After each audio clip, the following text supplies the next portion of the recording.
लेकिन सबसे पहले प्रेम शुक्ला जी, शुरुआत आपसे ही करते हुए, देखिए अब मल्लिकार्जुन खड़गे की ओर से जो अपना दर्द जाहिर किया गया है देश के सामने, 25 सीटें हैं जहां पर दलित हार और जीत तय करते हैं।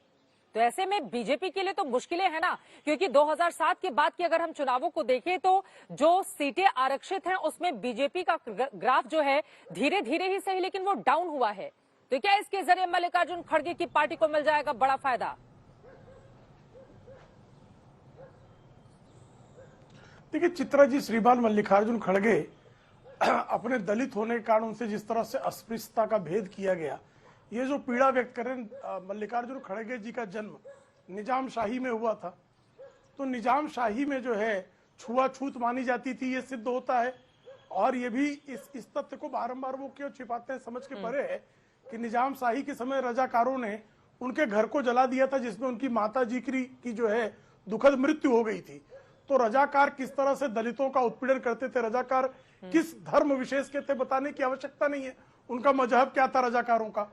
कालांतर में जब स्वतंत्रता हुई तो कर्नाटक में 1995 के पहले या 2005 के पहले वहां कभी भारतीय जनता पार्टी की तो सरकार थी नहीं, तो ये दलितों के साथ अस्पृश्यता या तो रजाकारों की निजामशाही में हो रही थी या कांग्रेस के शासन में हो रही थी।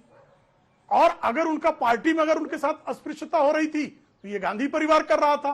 तो ये छुआछूत दलितों के साथ कौन कर रहा था? या तो अंग्रेजों के कार्यकाल में निजामशाही यानी मुस्लिम शासक कर रहे थे, या फिर कांग्रेस कर रही थी जो खुद को मुस्लिमों की पार्टी, मुस्लिमों को हितू कहती है। तो ये प्रहार किस पर है मल्लिकार्जुन खड़गे का, ये तो स्पष्ट करें कि कांग्रेस की छुआछूत पर प्रहार है कि निजामों की छुआछूत पर प्रहार है कि अंग्रेजों की छुआछूत पर प्रहार है, किस पर प्रहार है? इसमें भारतीय जनता पार्टी की भूमिका कहां है? अखिलेश प्रताप सिंह जी, बीजेपी की ओर से प्रेम शुक्ला जी भी यही कह रहे हैं और असम के सीएम को भी आपने सुना, वो कह रहे हैं राहुल गांधी ही करते हैं छुआछूत। इसी वजह से जो दर्द है वो गुजरात के मंच पर निकलकर सामने आ रहा है। और राहुल गांधी चाय पीते हुए ट्वीट करें ना फोटो, वो चुनौती दे रहे हैं। देखिए, वो जो एक मुख्यमंत्री का बयान सुना रहे थे, उनका नार्को टेस्ट करा दीजिए ना। देखिए मोदी जी के बारे में क्या क्या कहते मिलेंगे, बस उनका एक नार्को टेस्ट करा दीजिए। ये उल्टा सीधा बोल करके मीडिया में जगह पाने के तरीके हैं इन लोगों को।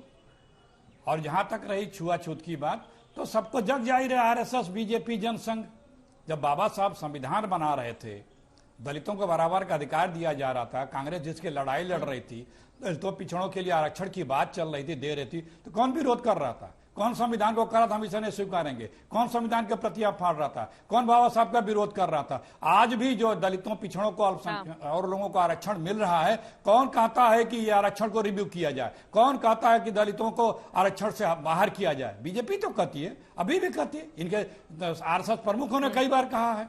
तो ये जग जाहिर है, दलितों के साथ बीजेपी का कौन कह रहा था कि मनुस्मृति, मनुवाद को ये हमारा संविधान माना जाए? इससे बड़ा क्या कौन सा प्रूफ चाहिए कि दलित विरोधी कौन है इस देश में?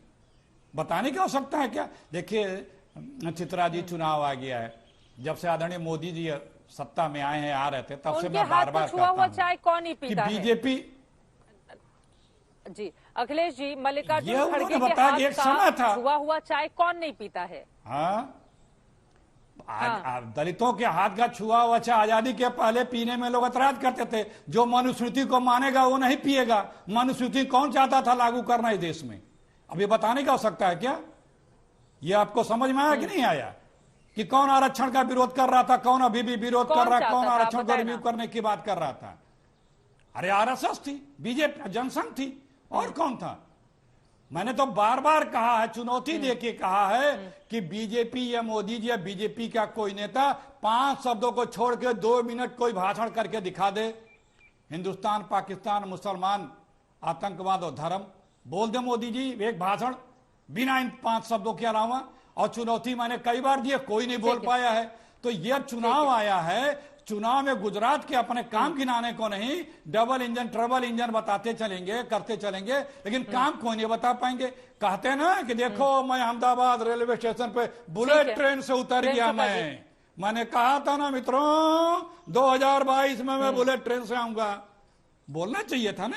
वो जो पानी पे नदी पर हवाई जहाज उतारे थे, कहते अब इसकी सुविधा शुरू हो जाएगी। कहना चाहिए था ना कि देखो 5 साल पहले मैंने कहा था 6 महीने में शुरू हो जाएगा, थोड़ा लेट हुआ, लेकिन वो सर्विस पानी पे हवाई जहाज उतारने की देखो शुरू हो गई ना।